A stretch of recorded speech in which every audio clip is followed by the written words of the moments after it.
Welcome to Tales of History. If you're settling in for the night, finding a comfortable position, and looking for a story to help you drift off to sleep, you're in the right place. Tonight, we're exploring one of the most unusual military campaigns in modern history. A story that seems too ridiculous to be true, but is completely, absolutely real. It's the tale of how the Australian military went to war against birds and lost. This is the story of the Great Emu War of 1932. There's no need to follow every detail. Just let the story wash over you. Let your mind wander through the Australian outback as we explore this bizarre chapter of history. Get comfortable. Adjust your pillow. Close your eyes if you'd like. And let's begin our journey into the past. To understand the Great Emu War, we need to first understand Australia in the early 1930s. The world was in the grip of the Great Depression. Economic collapse had devastated nations across the globe. Banks failed, businesses closed, unemployment soared, and millions of people struggled just to survive. Australia was hit particularly hard. The country's economy depended heavily on agricultural exports, particularly wheat. When global wheat prices collapsed, Australian farmers found themselves in desperate circumstances.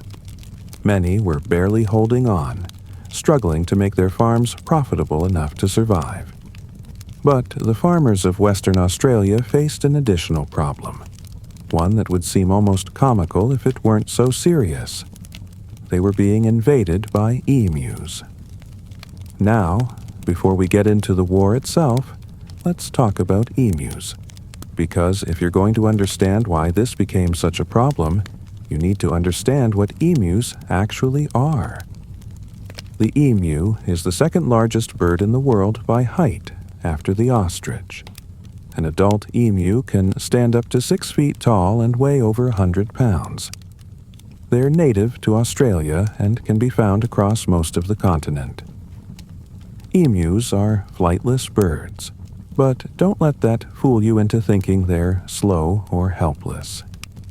These birds can run at speeds up to 30 miles per hour.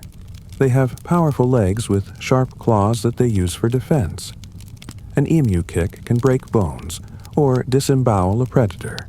They're also incredibly hardy. Emus can go for weeks without food and can survive on minimal water.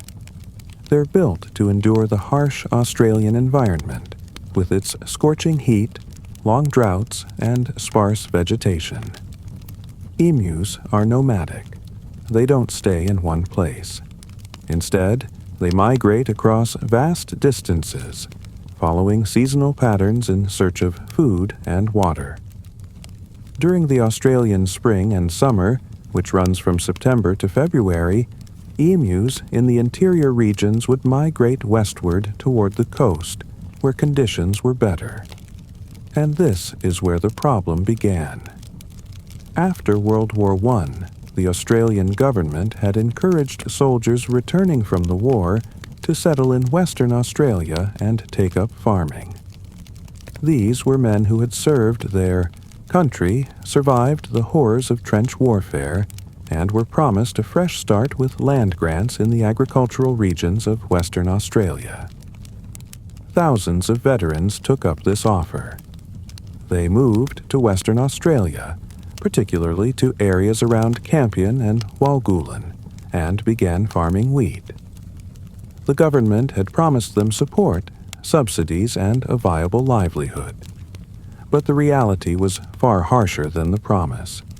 The land was difficult to farm. The climate was unpredictable. And then came the Great Depression, which devastated wheat prices. The farmers were barely making enough to survive, let alone to pay off the loans they'd taken to establish their farms. And then the emus arrived. In late 1932, approximately 20,000 emus migrated into the farming regions of Western Australia. Some estimates put the number even higher, perhaps as many as 30,000 birds. Why did they come? the farmers had done something that inadvertently created perfect conditions for emus. They had cleared large areas of land and planted wheat. They had also installed long stretches of fencing to keep out rabbits, another invasive pest. But the fencing didn't keep out emus. The birds could easily jump over or push through the fences, and once they reached the wheat fields, they found paradise. Here was abundant food and water. The emus had discovered an all-you-can-eat buffet. The damage was catastrophic. Emus don't eat like small birds, pecking at seeds delicately. A single emu can consume over 2 pounds of food per day. And they're messy eaters. They trample through fields, knocking down wheat stalks, eating the grain, and destroying far more than they actually consume. 20,000 emus moving through wheat fields left devastation in their wake. Farmers watched helplessly as months of hard work and their entire livelihood were destroyed by flocks of large, aggressive birds. The farmers tried everything they could think of. They built higher fences, but the emus just found ways around or through them. They set up scarecrows, but emus aren't easily frightened. They tried noisemakers and other deterrents. Nothing worked. The emus were too numerous, too persistent, and too well adapted to the environment. The farmers were losing the battle. By October 1932, the situation had become desperate. The farmers appealed to the government for help. They had served their country in the war, they argued. They had answered the call to settle this remote region. Now they needed their government to help them protect their farms. The government was in a difficult position. Australia was in the midst of the Depression. Money was scarce. The government couldn't afford expensive compensation programs or massive infrastructure projects to protect the farms. But the farmers were veterans, and they were politically organized. They put pressure on their representatives. Something had to be done. And so the Australian government came up with a solution that seemed reasonable at the time but would later become the source of international embarrassment and endless jokes. They would send in the military. The Minister of Defense at the time was Sir George Pearce. He approved a military operation to cull the emu population. The logic was straightforward. The military had machine guns. Machine guns could kill large numbers of emus quickly. Problem solved. In late October 1932, the Australian military dispatched a small force to Western Australia to deal with the emu problem. The force consisted of Major Gwynide Purvis Wynne Aubrey Meredith of the 7th Heavy Battery of the Royal Australian Artillery, Sergeant S. McMurray, Gunner J. O'Halloran, and 2 Lewis machine guns with 10,000 rounds of ammunition. Also accompanying the military force was a cinematographer from Fox Movietone News. The government had decided that this would be good publicity. They would film the successful operation and show the world how Australia was helping its farmers. The footage would demonstrate the government's commitment to supporting the agricultural sector. This decision to bring a cameraman would later prove to be a source of deep regret. The military force arrived in Campion, Western Australia on November 2, 1932. Major Meredith assessed the situation and prepared his forces for combat. Yes, combat against emus. The plan was simple. They would locate large concentrations of emus, set up their machine guns, and open fire. With 2 machine guns and 10,000 rounds of ammunition, they expected to kill thousands of emus quickly and efficiently. It should have been easy. After all, how hard could it be to shoot large, flightless birds with military-grade machine guns?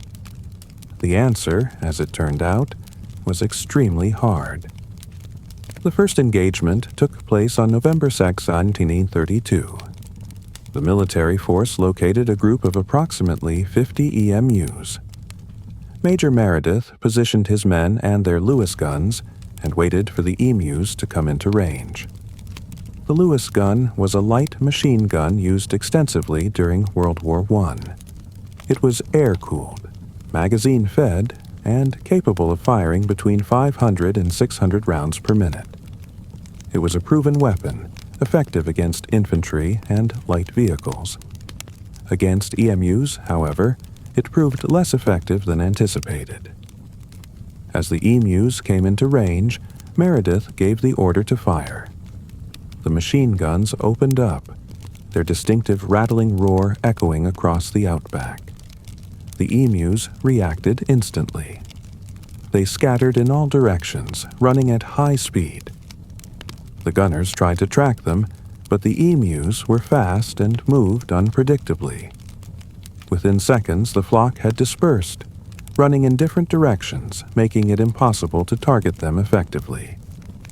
When the dust settled and the guns fell silent, the soldiers assessed the results.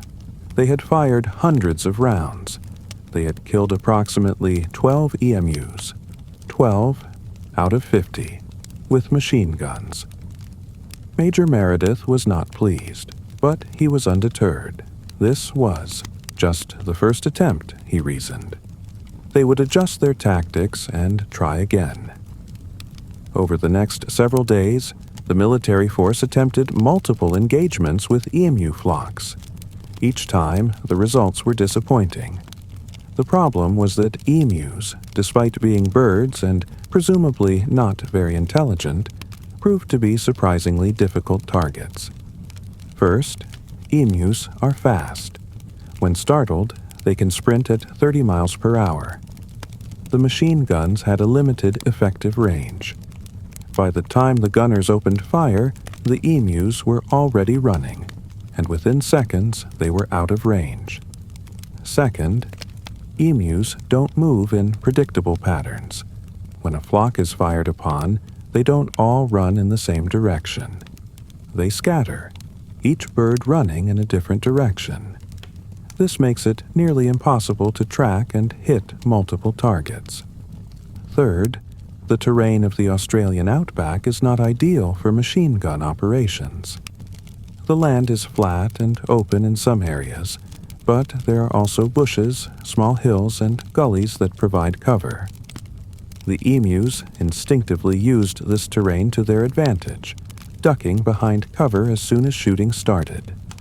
Fourth, and perhaps most surprisingly, emus proved to be remarkably resilient to gunfire. The Lewis gun fired a .303 British round, the same ammunition used in standard military rifles. This is a powerful round, capable of killing a human or large animal with a single shot. But emus are built differently. They have a small profile from the front. Their vital organs are well protected by their breastbone. Their legs, while powerful, can be shot without immediately stopping the bird. Multiple soldiers reported hitting emus with several rounds, only to watch the birds continue running. One ornithologist, who later studied the incident, noted that emus seemed to be able to survive multiple gunshot wounds that would have killed most other animals of similar size. The combination of their anatomy and their incredible endurance made them extraordinarily difficult to kill, even with machine guns. As the days passed, Major Meredith's frustration grew. The military had fired thousands of rounds and had relatively little to show for it. The emus seemed to be winning. But worse than the poor results was the fact that all of this was being filmed. The cinematographer from Fox Movietone News was capturing everything. The scattered emus, the machine guns firing uselessly at fleeing birds, the soldiers' obvious frustration. This was not the triumphant display of military efficiency the government had hoped to show the world. After a week of operations, the military decided to change tactics. Instead of trying to ambush emu flocks in the open, they would try a different approach. The farmers suggested that if the soldiers could mount one of the Lewis guns on a truck, they could pursue the emus and fire from a moving vehicle. Major Meredith approved the plan. One of the Lewis guns was mounted on the back of a truck, and they set out to hunt emus, vehicle to vehicle, so to speak, or rather, vehicle to bird. This proved to be an even worse idea. Driving across the rough outback terrain at high speed while trying to aim and fire a machine gun turned out to be nearly impossible. The truck bounced and jolted over the uneven ground. The gunner couldn't maintain a stable firing platform, and the emus, once again, simply outran the truck or dodged into areas where the vehicle couldn't follow. On one occasion, the truck hit a particularly large bump, and the gunner was nearly thrown from the vehicle. The gun jammed. By the time they got it working again, the emus were long gone. The mobile hunting strategy was quickly abandoned. By November 8, 1932, after about a week of operations, the military had fired approximately 2,500 rounds of ammunition. The estimated number of emus killed was around 50. That's 50 rounds per emu. The military was using 50 bullets to kill a single bird. This was not sustainable, efficient, or in any way resembling a successful military operation. Major Meredith reported back to his superiors, explaining the difficulties and requesting either more ammunition or a change in strategy. The response from the military brass was swift. The operation was to be suspended immediately. The soldiers were recalled. The Great Emu War, at least in its first phase, was over. The military withdrew on November 8, 1932. They left behind very frustrated farmers and approximately 19,950 emus who were still happily eating wheat. And then the newspapers got hold of the story. The media had a field day. The idea that the Australian military had been defeated by a bunch of birds was simply too good to resist. Newspapers across Australia and around the world ran stories about the Great Emu War, each one more mocking than the last. One newspaper wrote that the emus had won the war and should be awarded medals. Another suggested that the emus had employed guerrilla warfare tactics superior to those of the human military.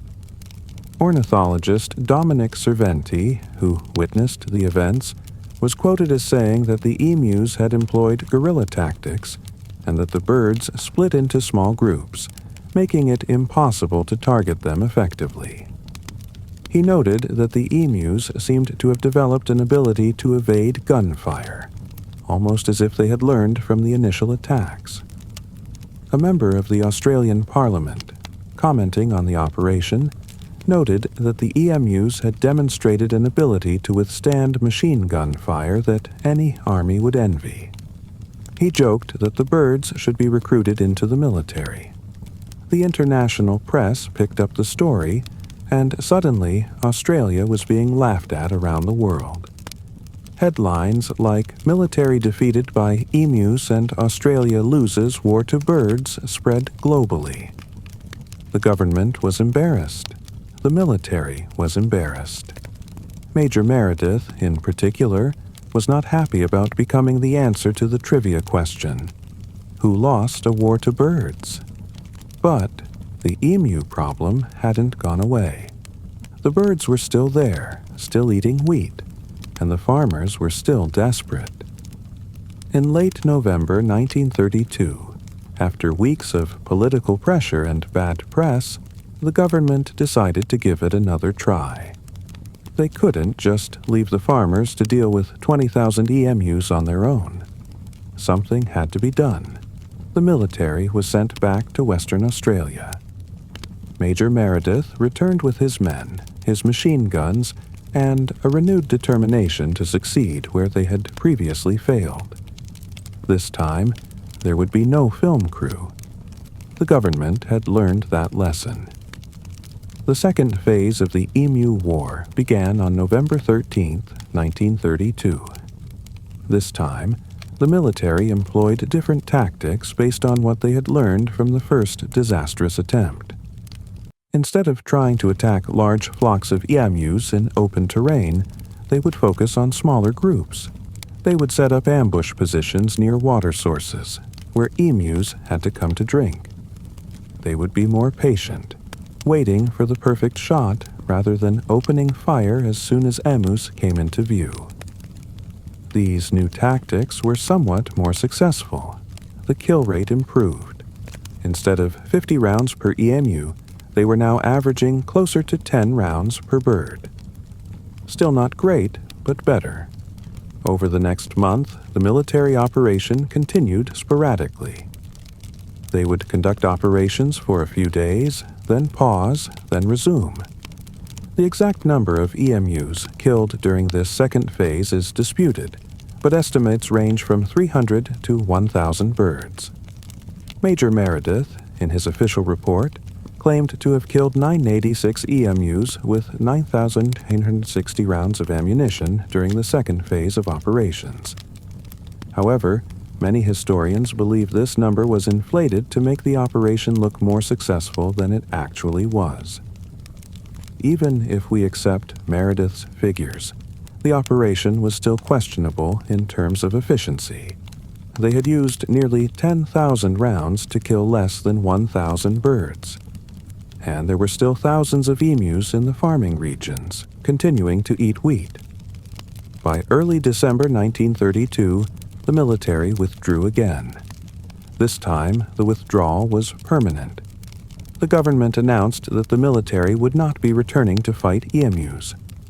The cost in ammunition alone was too high, and the results were too poor to justify continued operations. The Great Emu War was officially over, and the emus had won. So what happened next? Did the farmers just give up? Did the emus eat all the wheat? The government, having learned that machine guns were not an effective solution, turned to a different approach: bounties. They instituted a bounty system where farmers could be paid for every emu they killed. This proved to be far more effective than the military operation. Farmers, who knew the land and the behavior of the emus better than any soldier, were able to hunt the birds more efficiently. Over the next few years, farmers killed thousands of emus. The bounty system, combined with improved fencing and other agricultural techniques, gradually reduced the emu problem to manageable levels. By the mid-1930s, the emu invasion had largely subsided. The birds still migrated through the region, but in smaller numbers, and farmers had developed better methods for protecting their crops. The Great Emu War became a joke, a footnote in Australian history, a story that seemed too absurd to be real. But it was real, and it taught some important lessons. First, it demonstrated the limits of military force. You can't solve every problem with guns, even when the problem is large birds eating your crops. Sometimes the solution requires understanding the specific nature of the challenge and adapting your approach accordingly. Second, it showed the dangers of underestimating your opponent. The military went into the operation assuming it would be easy. How hard could it be to shoot flightless birds? Very hard, as it turned out, when those birds are fast, resilient, and surprisingly good at evading gunfire. Third, it highlighted the importance of local knowledge. The farmers, who lived with the emus and understood their behavior, were far more effective at controlling the population than trained soldiers with machine guns. But perhaps most importantly, the Great Emu War became a symbol of Australian humor and self-deprecation. Australians have embraced this embarrassing moment in their history, turning it into a source of national comedy. Today, the Emu War is a popular subject for jokes, memes, and humorous retellings. It's taught in some Australian schools as an example of government policy gone wrong. It's referenced in comedy shows, books, and even video games. There's something quintessentially Australian about the ability to laugh at yourself, to take an embarrassing defeat and turn it into a source of pride and humor. The Emu War has become part of Australian cultural identity, a reminder not to take yourself too seriously. Let's talk more about the emus themselves, because they're fascinating creatures beyond their role in this military debacle. Emus are one of Australia's most iconic animals. They appear on the Australian coat of arms, alongside the kangaroo, representing the nation's unique wildlife. The reason emus and kangaroos were chosen for the coat of arms is symbolic. Neither animal can easily move backward, representing forward progress. There's an irony in the fact that one of the animals on Australia's coat of arms once defeated the Australian military, but that's part of what makes the story so delightful. Emus are ancient birds.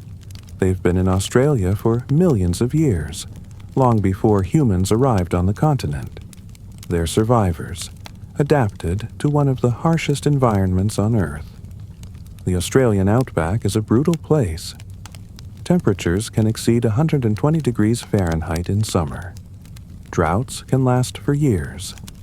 Food and water are scarce. Yet emus thrive in this environment.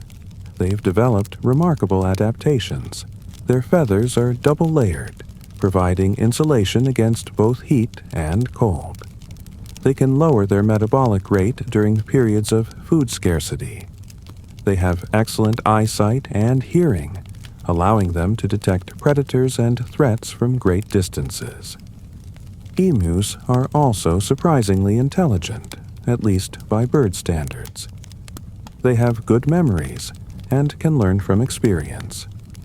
During the Emu War, observers noted that emus seemed to learn to associate the sound of vehicles and human activity with danger. Flocks that had been fired upon became more cautious and harder to approach in subsequent encounters. This ability to learn and adapt is part of what made them such difficult opponents for the military. The emus weren't just acting on instinct. They were responding to the threat and changing their behavior accordingly. In Aboriginal Australian culture, emus have been important for thousands of years. Indigenous Australians hunted emus for food, used their feathers for ceremonies, and incorporated them into their mythology and storytelling. The emu is featured in Dreamtime stories, the traditional Aboriginal narratives that explain the creation of the world and the relationships between people, animals, and the land. In some stories, the emu is portrayed as clever and resourceful, qualities that were certainly on display during the Emu War. Emus are also important ecologically. As they move across the landscape, they disperse seeds from the plants they eat, helping to spread vegetation across wide areas. They're part of the complex web of life in the Australian ecosystem. Today, emus are not endangered. They're common across most of Australia, though their numbers fluctuate based on environmental conditions. They're still sometimes a problem for farmers, but modern techniques for protecting crops have made them less of a threat than they were in the 1930s. There are even emu farms in Australia and other countries, where the birds are raised for their meat, oil, and leather. Emu meat is lean and high in protein, and emu oil is used in cosmetics and health products. So, the emus that once defeated the Australian military are now, in some cases, being farmed domestically. It's a strange full circle. Let's return to the military aspect of the story, because from a military history perspective, the Emu War is genuinely fascinating, even if it's also ridiculous. Military operations require planning, logistics, intelligence, and execution. The Emu War had all of these elements, just applied in the most unusual context imaginable. the planning phase involved assessing the threat, which was determined to be approximately 20,000 hostile emus invading agricultural territory.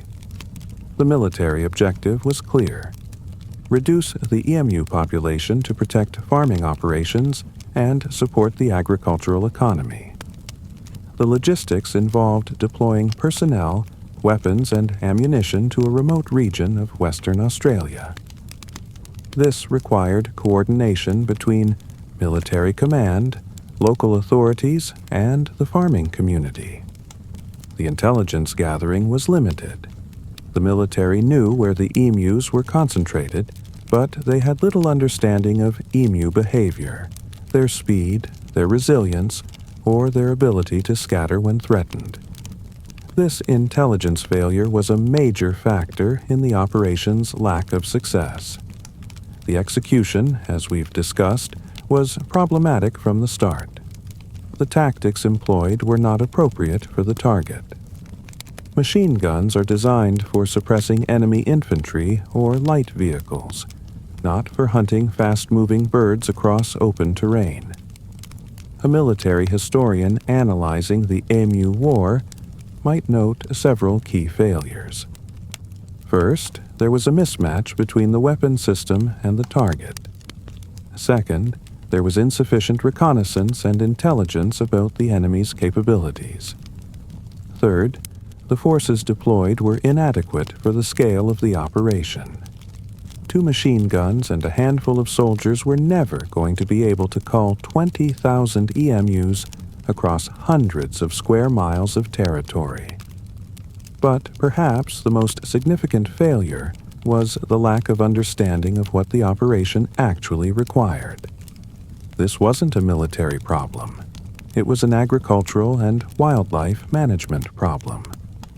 It required expertise in animal behavior, conservation, and pest control, not artillery officers and machine guns. The military mindset of apply overwhelming firepower to destroy the enemy simply didn't work in this context. It's a reminder that not every problem is a nail, even when you have a very large hammer, or in this case, a machine gun.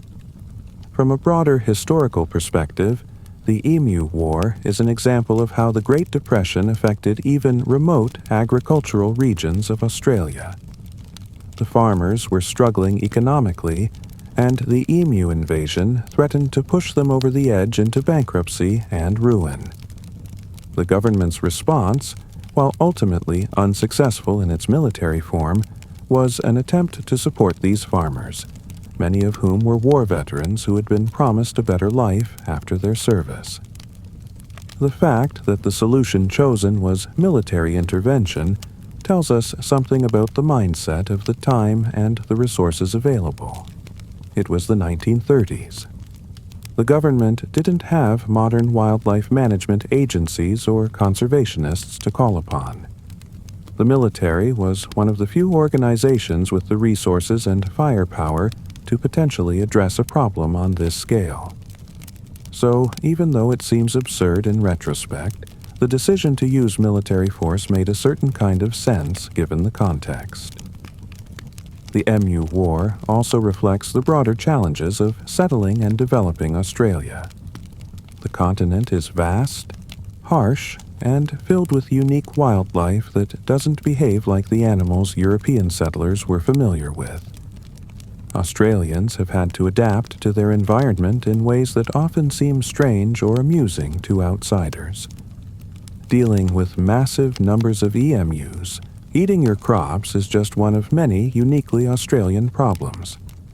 Other examples include plagues of rabbits, invasive cane toads, venomous spiders in your shoes, crocodiles in swimming areas, and sharks at the beach. Australia is a land where nature fights back, often successfully. The Emu War is perhaps the most dramatic example of this phenomenon. Nature didn't just fight back, it won a declared military conflict. Let's talk about some of the individual soldiers involved in the Emu War, because while the story is often told as a humorous anecdote, there were real people involved who probably didn't find it very funny at the time. Major Gwynedd Purves Wynne Aubrey Meredith was a career military officer. He had served with distinction during World War I and had been promoted through the ranks based on his competence and leadership. Being sent to shoot emus was probably not the assignment he had hoped for. Imagine being a military officer, trained in artillery tactics, having survived the horrors of trench warfare, and then being ordered to take your men into the outback to fight birds. And then imagine failing at that mission and having your failure reported in newspapers around the world. Major Meredith's reports from the field show increasing frustration as the operation progressed.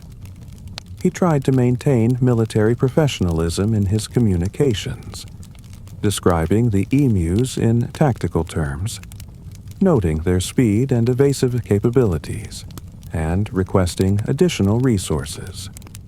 But you can read between the lines of his reports and sense the absurdity of the situation. He's a military officer writing serious tactical assessments of bird behavior. He's requesting ammunition requisitions to fight emus. He's filing after-action reports on engagements with flocks of birds. After the war, Meredith returned to regular military service. The Emu War became a footnote on his service record, though probably one he preferred not to discuss. He continued his career, eventually retiring with honor. But history remembers him primarily for the emus. Sergeant McMurray and Gunner O'Halloran, the other members of the military detachment, have largely been forgotten by history. We don't know much about them or how they felt about the operation. They were following orders, doing their duty, and probably feeling increasingly ridiculous as the operation dragged on and the emus kept escaping. The cinematographer from Fox Movietone News, whose name has also been lost to history, probably thought he was going to film a triumphant military operation demonstrating Australian might and helping farmers. Instead, he captured footage of military incompetence that would embarrass the government and make Australia a laughingstock. That footage, thankfully or unfortunately depending on your perspective, has been lost. Historians have searched for it, but no copies are known to exist. The government may have suppressed it, or it may simply have been discarded over the decades. Either way, we don't have visual documentation of the Emu War, which is probably why it's easier to see the humor in it today. If that footage existed and was widely available, showing actual soldiers failing to shoot birds with machine guns, it might be too pathetic to be funny. As it is, the story has taken on a legendary quality, with each retelling emphasizing the absurd elements and the underdog emus defeating the mighty military. The farmers, of course, didn't find any of this funny at the time. They were watching their livelihoods being destroyed while the military fumbled around ineffectively in their fields. One farmer was quoted in a newspaper saying that he had more success with his personal rifle than the entire military operation did with their machine guns. He noted that patience and knowledge of emu behavior were more effective than overwhelming firepower. This farmer's observation gets at the heart of why the military failed. The farmers understood emus. They knew where the birds would go, what they would eat, how they would react to threats. The military had none of this knowledge. They approached the emus as they would approach any enemy, with force and firepower. But emus aren't human enemies. They don't have supply lines to cut or command structures to disrupt. They're animals, and dealing with them requires different skills. The bounty system that replaced the military operation was successful precisely because it relied on local knowledge and individual hunting skills rather than organized military force. farmers could patiently track and hunt emus using methods appropriate for wildlife, not warfare. Now, let's discuss the broader implications of the Emu War for Australian policy and wildlife management.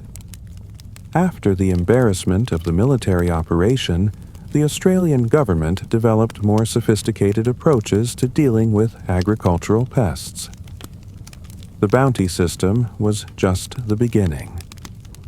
Over the following decades, Australia invested in agricultural research, better fencing technology, and wildlife management strategies. The goal was to find ways for agriculture and native wildlife to coexist without requiring military intervention. Modern Australia has extensive systems for managing wildlife populations, protecting endangered species, and mitigating conflicts between agriculture and native animals. These systems aren't perfect, but they're certainly more effective than sending soldiers with machine guns after emus. The Emu War is sometimes cited in discussions about invasive species and pest control, though technically emus aren't invasive. They're native Australian animals.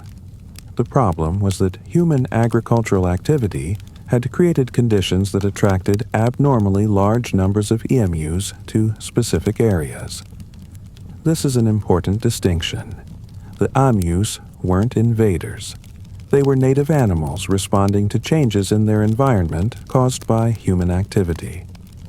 The real solution wasn't to eliminate the emus, but to find ways to protect crops while allowing the emus to exist.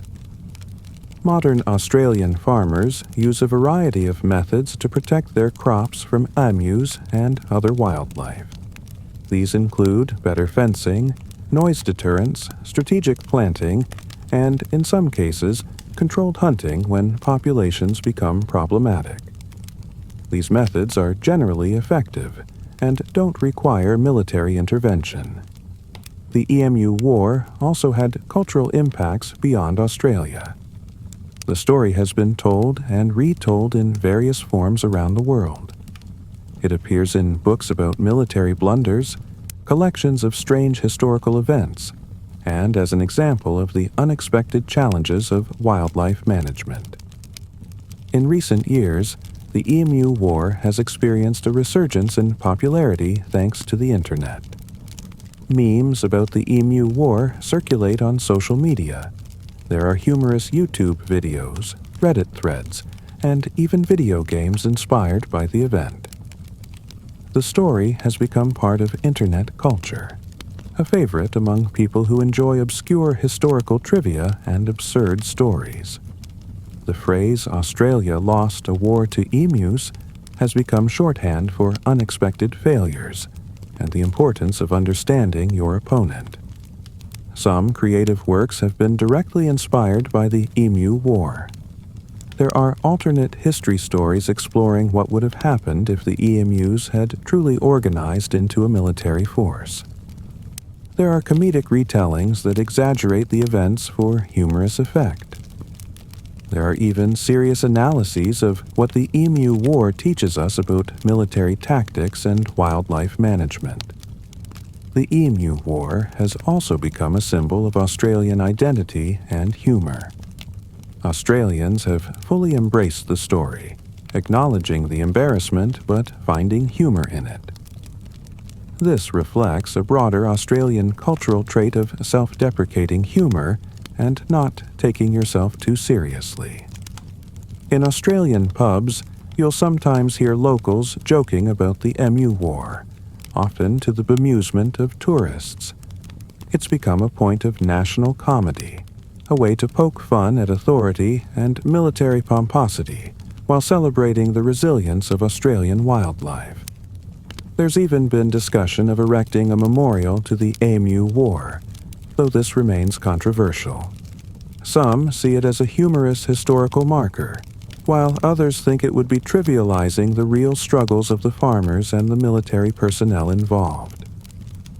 Let's consider what modern military strategists and historians have said about the Emu War. While it's easy to mock the operation, there are actually some serious lessons that can be drawn from it. First, the importance of intelligence and understanding your opponent. The military went into the operation with minimal knowledge of EMU behavior, capabilities, and tactics. In any military operation, intelligence is crucial. The Emu War is an extreme example of what happens when you engage an enemy you don't understand. Second, the importance of appropriate force and tactics. Machine guns are excellent weapons in certain contexts, but they're not appropriate for every situation. The military's failure to adapt their tactics to the specific challenge they faced led to their defeat. Third, the importance of realistic objectives and assessment. The military was given an impossible task: to eliminate 20,000 highly mobile, resilient animals across a vast area with limited personnel and resources. The objective was not achievable with the means provided. Recognizing this earlier and adjusting the approach would have saved time, resources, and embarrassment. Fourth, the importance of local expertise. The farmers knew the EMUs better than the military. Involving local expertise from the beginning would have led to more effective strategies. These lessons apply to military operations, but also to broader organizational challenges. Businesses, governments, and organizations often fail when they don't understand the problem they're trying to solve, use inappropriate tools, set unrealistic objectives, and ignore local expertise. The Emu War is a perfect case study for teaching these principles, and it's occasionally used in military academies and business schools as an example of strategic failure. Now, let's address some myths and misconceptions about the Emu War, because, like any story that becomes legendary, some details have been exaggerated or misremembered over time. Myth number 1. The emus killed soldiers. This is false. No human casualties were reported during the Emu War. The emus were not aggressive toward humans. They simply ran away when shot at. The war was one-sided in terms of who was doing the shooting, even if the results were disappointing for the military. Myth number 2. The military gave up because they ran out of ammunition. While ammunition was a concern, the operation was actually suspended because it was clearly ineffective and wasteful. The military could have obtained more ammunition if they believed the operation would succeed, but they recognized it was futile. Myth number 3. The government declared the emus winners. The government made no such formal declaration. The idea that the emus won the war comes from media coverage and historical interpretation, not from any official government statement. Myth number 4. Thousands of soldiers were involved. The actual military force was very small, just a few soldiers with 2 machine guns. This wasn't a large-scale military operation. It was a small detachment sent to cull emus, which makes their failure somewhat more understandable, but also more embarrassing. Myth number 5. The Emu War was the only time Australia used military force against animals. Actually, the military has been involved in other animal control operations, though none as famously unsuccessful. The Emu War stands out because of the absurdity and the definitive failure, not because it was unique. These myths have grown up around the story because it's been retold so many times, often for comedic effect. The truth is strange enough without embellishment, but humans love to exaggerate a good story. Let's talk about the emus' perspective, or at least let's imagine it. Obviously, emus can't tell their side of the story, but it's interesting to consider what the experience might have been like for them. From the emus' point of view, they were simply following their normal migratory patterns, looking for food and water. They found an abundance of both in the wheat fields of Western Australia. Then, suddenly, humans started shooting at them with loud, terrifying machines. The emus' response was entirely instinctual. Run, scatter, hide. These are survival behaviors that have been honed over millions of years of evolution. The emus that survived were the ones that were fastest, most alert, and best at finding cover. In a sense, the Emu War was a selective pressure. The emus that learned to associate human sounds and activity with danger were more likely to survive. This meant that over the course of the operation, the emus actually became harder to hunt because the survivors were the smartest and most cautious individuals. From an evolutionary perspective, the Emu War was just another challenge that the species adapted to and overcame. Emus have survived for millions of years in one of Earth's harshest environments. A few soldiers with machine guns were just one more obstacle to navigate. This raises an interesting philosophical question about human-animal conflicts. We often think of ourselves as dominant over nature, able to shape the environment to our needs. The Emu War is a reminder that nature is resilient and doesn't always cooperate with human plans. The emus didn't strategize or plan. They didn't understand that they were in a war. They simply did what emus do: eat, move, survive. And in doing so, they defeated a modern military force. There's something humbling about that. Let's consider how the Emu War has been remembered and commemorated over the decades. As mentioned, there's no official memorial, but the event has been marked in various ways. Local historical societies in Western Australia have documented the Emu War. There are plaques and information boards in some areas describing the events. These serve as tourist attractions and educational tools, ensuring that the story isn't forgotten.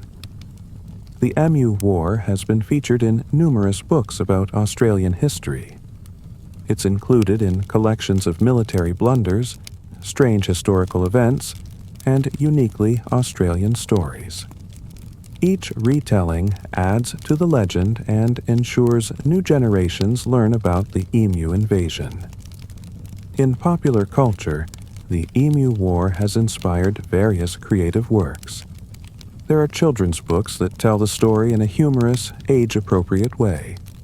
There are songs, poems, and even a musical about the event. Australian comedy shows have featured sketches about it. The internet has given the Emu War a new life. Social media posts about the Oz event regularly go viral, introducing the story to international audiences who might never have heard of it otherwise. Memes and jokes keep the story circulating in online spaces. There have been calls to make the Emu War a more prominent part of Australian education, teaching it as an example of environmental management, military strategy, and Australian history. While it's not a major topic in most curricula, some teachers do include it as an interesting historical anecdote.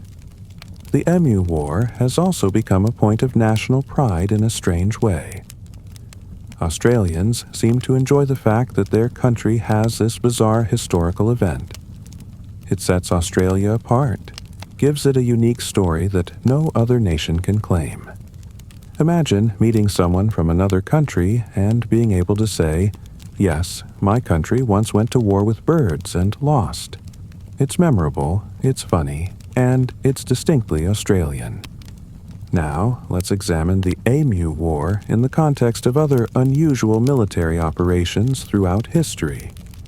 While the Emu War is certainly one of the strangest, it's not the only time militaries have been deployed against animals or in unusual circumstances. In the United States, there have been several instances of the military being involved in animal control. The military has been deployed to deal with invasive wild pigs, to control deer populations on military bases, and even to manage wild horses in some western states. These operations were generally more successful than the Emu War, partly because they were better planned and used appropriate methods. In Africa, some countries have used military forces to combat poaching, essentially deploying soldiers to protect elephants and rhinos from illegal hunters. This is a different situation from the Emu War, as the threat is human poachers rather than the animals themselves. But it shows that military involvement in wildlife issues isn't unprecedented. There have been military operations against insect invasions, such as locust swarms in various countries. These typically involve using aircraft to spray pesticides rather than trying to shoot individual insects, which would be even more futile than shooting emus. In terms of unusual deployments, militaries have been sent to deal with all sorts of unexpected threats. The U.S. military once conducted a war game scenario involving a zombie apocalypse called CONOP 88888 to test emergency response procedures. While not a real operation, it shows that military planners do consider unusual scenarios. The British military was once deployed to deal with a giant jellyfish bloom that was threatening a salmon farm. Soldiers used boats and nets to clear the jellyfish, which was probably more effective than machine guns would have been. But the Emu War remains unique in its combination of elements. A formal military operation, declared by the government, documented by the media, comprehensively defeated by the animal opponents, and ultimately becoming a source of national embarrassment and humor. No other nation can quite claim this particular distinction, which is why the story remains so popular and well known nearly a century later. Let's talk about the weapons used in the Emu War in more detail, because the choice of machine guns is actually quite interesting from a historical perspective. The Lewis gun, the weapon used in the Emu War, was a product of World War I. It was invented by American Isaac Newton Lewis, but was primarily manufactured and used by the British and their allies, including Australia. The Lewis gun was revolutionary when it was introduced. It was one of the first truly portable automatic weapons. Unlike heavier machine guns that required a crew and a fixed position, the Lewis gun could be carried and operated by a single soldier. It saw extensive use in the trenches of World War I and was even mounted on early aircraft. By 1932, the Lewis gun was somewhat outdated. Newer machine guns with better performance were available, but many Lewis guns were still in Australian military arsenals, left over from the war. These weapons needed to be maintained and occasionally used, so deploying them against emus made a certain kind of economic sense. Use the old equipment for this minor operation rather than expending newer, more valuable weapons. The Lewis gun fired the .303 British round, which was the standard ammunition for British Commonwealth military rifles and machine guns. This was a powerful round, capable of penetrating light cover and stopping a human with a single shot. Against emus, however, its effectiveness was limited by the difficulty of actually hitting the fast-moving birds. The Lewis gun's rate of fire, between 500 and 600 rounds per minute, was impressive for its time. In theory, this meant the gunners could fire up to 10 rounds per second. In practice, firing in sustained bursts like this would overheat the gun and was not recommended. The gunners typically fired in shorter bursts, trying to track individual emus. The gun's magazine held 47 or 97 rounds, depending on the model. This meant frequent reloading, which gave the emus opportunities to escape.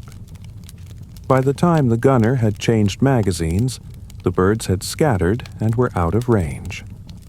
One technical problem the soldiers encountered was that the Lewis gun, like most machine guns, was designed for firing at relatively stationary or predictably moving targets.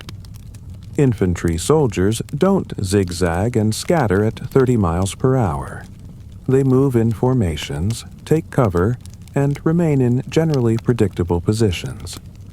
The emu's erratic movement patterns made them extremely difficult targets for a weapon designed to suppress enemy infantry. The decision to mount a Lewis gun on a truck was creative, but poorly thought out. The gun's mount was designed for a stable position, either a bipod on the ground or a fixed mounting on an aircraft. Putting it on a bouncing truck created a wildly unstable firing platform. In retrospect, shotguns or high-powered rifles in the hands of experienced hunters would have been far more effective than machine guns. But that wouldn't have had the same psychological impact. The government wanted to show they were taking the problem seriously, deploying military force. Shotguns don't have the same dramatic effect as machine guns, even if they would have been more practical. This is an interesting example of how perception can drive decision-making in ways that aren't necessarily logical. The government chose machine guns because they looked serious and military, not because they were the best tool for the job. Let's consider the environmental and ecological aspects of the Emu War. The emu invasion of 1932 was not a random event, but the result of environmental factors and human activity. The clearing of land for wheat farming had created new habitats that emus found attractive. Previously, much of this land had been less accessible or less suitable for large concentrations of emus. By clearing the land, planting wheat, and installing water sources for irrigation, farmers had inadvertently created ideal conditions for emus. The emus' migration was a natural response to seasonal changes in the Australian interior. During dry seasons, emus in the inland regions would move westward toward the coast where conditions were better. This migration pattern had existed for thousands of years, but the scale of the 1932 invasion was unusual. Some ecologists have suggested that the 1932 EMU invasion was the result of a particularly severe drought in the interior regions, combined with the attraction of the new wheat fields. The emus weren't behaving abnormally. They were following their instincts and responding to environmental conditions. The wheat fields represented a concentrated food source unlike anything emus would have encountered in the wild. In natural conditions, emus feed on a variety of plants, seeds, and insects, scattered across large areas. The wheat fields offered dense, easily accessible nutrition. From the emu's perspective, this was a once-in-a-lifetime opportunity. This illustrates a broader pattern in human-wildlife conflicts. When humans alter the environment, wildlife adapts and sometimes takes advantage of new resources in ways humans find problematic. The emus weren't pests in their natural habitat. They became pests when they encountered agricultural land that offered easy feeding. Modern approaches to this problem would focus on managing the environment to reduce attractiveness to emus. This might include buffer zones of less attractive crops, physical barriers, or controlled hunting before emu populations reach crisis levels. These methods work with ecological principles rather than trying to fight against them. The Emu War is an early example of the conflict between agricultural development and native wildlife, a conflict that continues today in various forms around the world. Whether it's elephants raiding crops in Africa, wild boars destroying farmland in Europe, or deer eating gardens in North America, the fundamental problem is the same. Human activity creates conditions that attract wildlife, and then humans struggle to manage the consequences. Now, let's talk about some of the individual emus' fates. Or at least, let's consider the broader question of what happened to the emu population after the war. The emus that survived the military operation, which was the vast majority of them, continued their normal life cycle. They fed in the wheat fields until the season changed, and then they migrated back to other regions. The following year, fewer emus returned, partly because of the bounty system and improved farming techniques, and partly because environmental conditions had changed. Some of the emus killed during the military operation would have been used as food.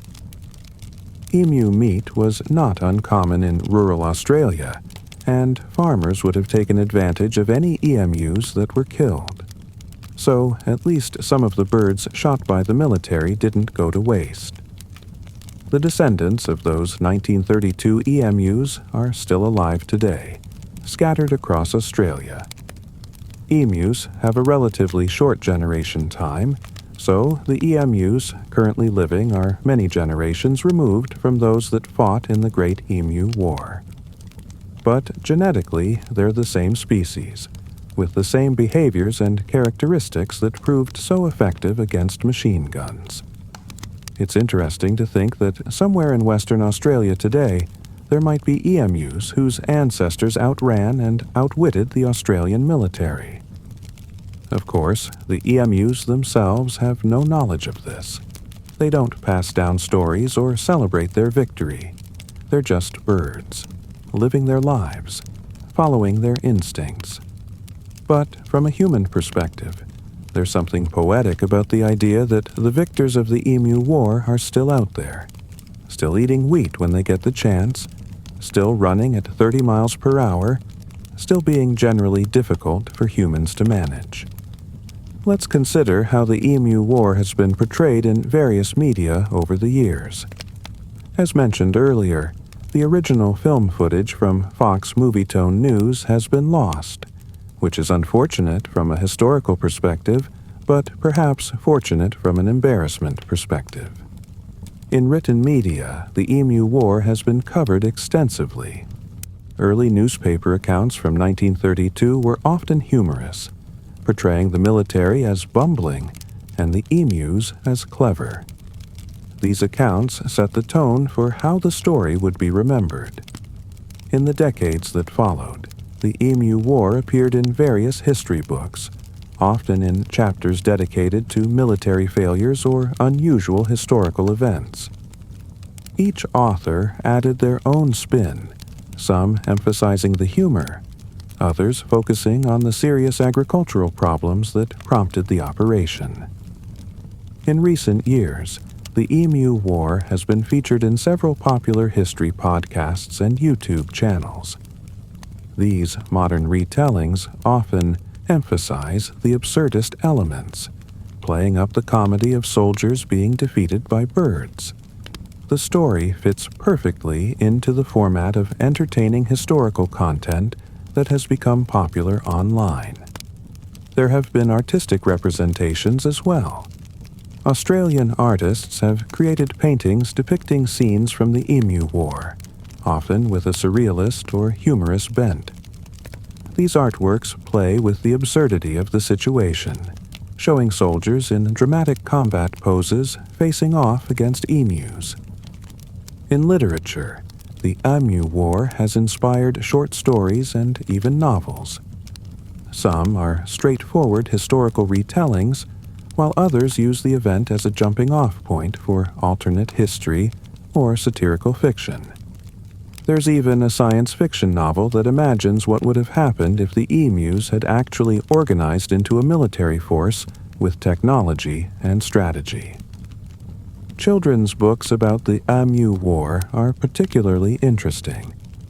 They have to balance historical accuracy with age-appropriate content and humor. Most present the story as a silly adventure, with cartoon emus and befuddled soldiers, teaching children about Australian history while entertaining them. The Emu War has not yet been adapted into a major film or television series. though there have been occasional discussions about doing so. The challenge is that while the story is amusing, it's relatively brief and would require significant embellishment to fill a feature-length film. Perhaps a comedy short or an episode of a historical anthology series would be more appropriate. In video games, the Emu War has appeared in various forms. Some strategy games include the Emu War as a scenario or mission. There are indie games specifically about the Emu War, where players can take on the role of either the military trying to defeat the emus or the emus trying to survive. These games range from serious tactical simulations to absurdist comedy games. The Emu War has also become a popular topic for online content creators. YouTube videos about the Emu War regularly receive millions of views. The story's combination of historical authenticity and absurd humor makes it perfect for the internet age, where quirky historical facts are highly valued. Social media has amplified the story even further. Twitter threads, Reddit posts, and TikTok videos about the Emu War spread rapidly, introducing the story to new audiences. The phrase "Australia lost a war to emus" has become a common punchline in online discussions about unexpected failures or underestimating opponents. Memes about the Emu War are particularly popular. These range from simple image macros of emus with captions about defeating the military to more elaborate photoshopped images of emus in military uniforms or operating weapons. The meme format allows for endless creative variations on the basic story. This internet popularity has actually raised the profile of the Emu War significantly. Before the age of social media, it was a relatively obscure historical event known mainly to Australians and history enthusiasts. Now, it's globally recognized, at least among people who spend time on the internet. The story's internet popularity has also led to increased tourism to the regions where the Emu War took place. Visitors come to Western Australia specifically to see where the events occurred and, hopefully, to see some emus. Local tourism boards have embraced this, creating Emu War-themed experiences and information centers. There's been some discussion about creating an Emu War Museum or visitor center, where people could learn about the events in detail, see artifacts from the time period, and perhaps even interact with live emus in a controlled setting. This hasn't been realized yet, but the growing interest in the story suggests it might be viable in the future. Let's consider the Emu War from the perspective of animal rights and ethics. Modern sensibilities about wildlife are different from those of the 1930s, and looking back at the Emu War raises some interesting ethical questions. In 1932, the dominant view was that wildlife existed for human use or as pests to be controlled when they interfered with human activities. The idea of animal rights or wildlife conservation was not as developed as it is today.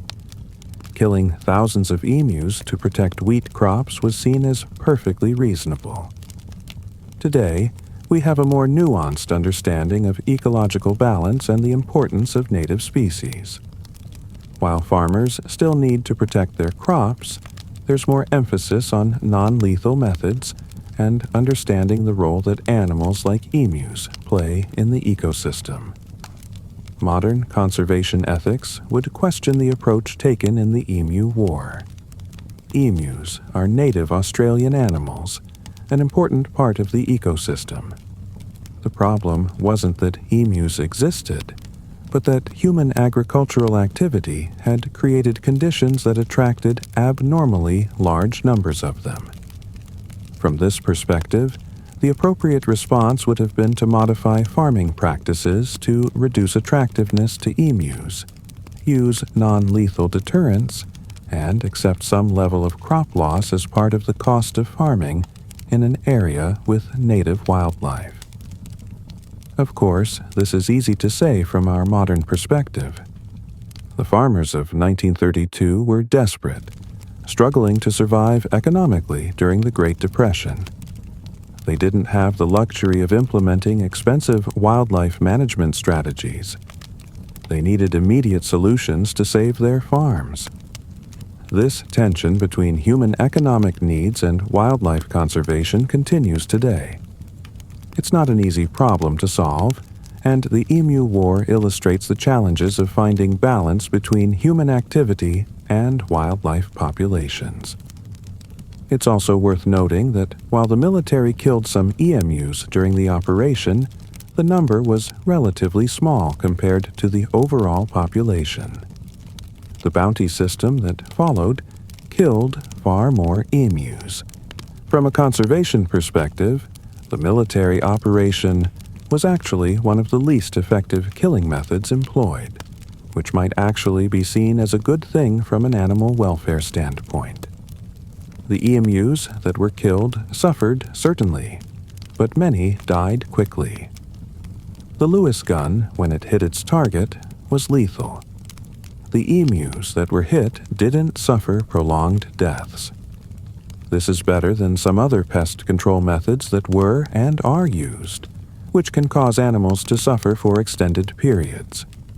Modern emu populations in Australia are healthy and stable.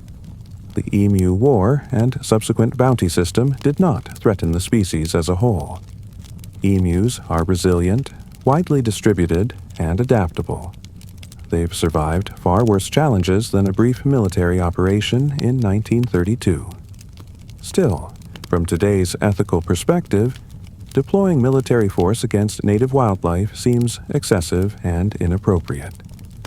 The Emu War is a reminder of how human attitudes toward animals and nature have evolved over time. Now, let's explore some counterfactuals. What if the Emu War had succeeded? What if the military had been more effective and actually killed thousands of emus? In the short term, the farmers would have been relieved. Their wheat crops would have been protected, at least for that season. The government would have appeared competent and responsive to the needs of its citizens.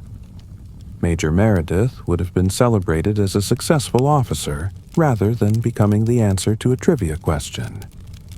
But there would likely have been unintended consequences.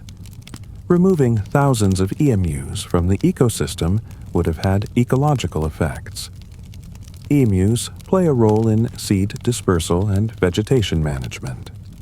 Their absence might have affected plant communities in ways that weren't immediately obvious. There would also have been the question of what to do the following year when the emus returned. The military operation would have had to be repeated annually, which would have been expensive and resource-intensive. Eventually, the government would have needed to find a more sustainable solution anyway. From a historical perspective, a successful Emu War would have been quickly forgotten. Military operations that succeed are rarely memorable unless they're part of a larger, significant conflict. The Emu War is remembered precisely because it failed in such a spectacular and absurd fashion. If the military had succeeded, we wouldn't be talking about it today. It would be a footnote in agricultural history, mentioned briefly in a few academic papers about pest control in 1930s Australia. Instead, it's known worldwide as one of the most unusual military operations ever conducted. In a strange way, the failure of the Emu War made it more historically significant than success ever could have. It became a teaching moment, a source of humor, and a unique part of Australian identity. Another counterfactual: what if the government had never sent the military at all? What if they had immediately implemented the bounty system or other, non-military solutions? The farmers would still have suffered in the short term, but the problem would likely have been resolved more efficiently and with less public embarrassment. There would have been no international ridicule, no jokes about Australia losing a war to birds. But we also would have lost a great story. The cultural impact of the Emu War as a source of humor and identity for Australia would not exist. The internet would have one fewer bizarre historical fact to share. History would be slightly less interesting. It's an interesting question whether the benefits of avoiding the embarrassment would have outweighed the value of the story that emerged. Obviously, the people involved at the time would have preferred success or a different approach. But from our perspective, nearly a century later, the failed Emu War is a gift to history enthusiasts everywhere. Let's consider the Emu War in the context of Australian history more broadly. Australia in 1932 was a relatively young nation, having federated only in 1901. The country was still defining its identity, struggling with economic challenges, and dealing with the realities of European settlement in an environment that was often hostile and unfamiliar. The Emu War reflects some of these struggles. It shows a government trying to help its citizens, but not fully understanding the unique challenges of the Australian environment. It shows the difficulty of applying European-style farming to a continent with very different conditions and wildlife. It also reflects the militaristic culture that existed in Australia after World War I. The military was seen as a problem-solving force, capable of addressing all sorts of challenges. The idea of deploying soldiers for civilian projects or problems was not unusual at the time. The fact that many of the farmers were veterans themselves made the military connection even stronger. These were men who had served in the war, who understood military culture, and who trusted that the military could help them. When the military failed, it was a betrayal of that trust and a failure to support those who had served their country. In the broader sweep of Australian history, the Emu War is a minor event. It didn't change the course of the nation or have lasting political impacts. But it's become an important part of Australia's cultural memory, one of those stories that defines how Australians see themselves. The ability to laugh at national embarrassments, to find humor in failure, and to not take oneself too seriously are all qualities that Australians value. The Emu War exemplifies these qualities perfectly. As we near the end of our exploration of the Great Emu War, let's reflect on why this story continues to resonate nearly a century after it occurred. Part of the appeal is simply the absurdity. A military force defeated by birds is inherently funny. It subverts our expectations about military power and dominance. It reminds us that sometimes, despite all our technology and planning, nature doesn't cooperate. But there's more to it than just humor. The Emu War is a story about underestimating your opponent, about the importance of understanding the problem you're trying to solve, and about how sometimes the simplest solution is better than the most powerful one. It's a story about resilience. The emus didn't win through superior strategy or technology. They won through sheer persistence, speed, and adaptability. They survived because that's what they're built to do. It's a story about humanity's complex relationship with nature. We try to control our environment, to shape it to our needs, and sometimes nature pushes back. The Emu War is a relatively benign example of this compared to natural disasters or climate change, but it illustrates the same principle. It's also a story about how history is remembered and retold. The facts of the Emu War are well documented, but the story has taken on a life of its own, growing and changing with each retelling. It's become part myth, part history, part comedy routine. The Emu War teaches us to approach problems with humility, to respect our opponents no matter how unlikely they seem, and to be willing to adapt when our initial approach doesn't work. It also teaches us that sometimes the most memorable moments in history are not the great triumphs, but the spectacular failures. We remember the Emu War not because it was important in the traditional historical sense, but because it was unusual, amusing, and distinctly human in its miscalculation. The story has endured because it's genuinely entertaining. It has all the elements of a good story: conflict, underdog victory, human hubris, and a satisfying conclusion. The fact that it's true makes it even better. As we conclude, it's worth noting that the emus of Australia are still there, still migrating, still occasionally causing problems for farmers, and still demonstrating the resilience that allowed them to defeat the Australian military in 1932. They don't know about their victory. They don't celebrate it. They're just living their lives as emus do, running across the outback, eating whatever they can find, and surviving in one of Earth's harshest environments. But we know, and we remember, and we tell the story again and again, because it's a reminder that even the most powerful military forces can be defeated by the simple persistence of nature. The Great Emu War of 1932 was a minor military operation that became a major cultural phenomenon. It was a failure that became a success, at least in terms of providing entertainment and education for generations to come. And somewhere in Western Australia, emus are still eating wheat, still running at 30 miles per hour, and still winning, just as they did nearly a century ago. Thank you for spending this time with Tales of History.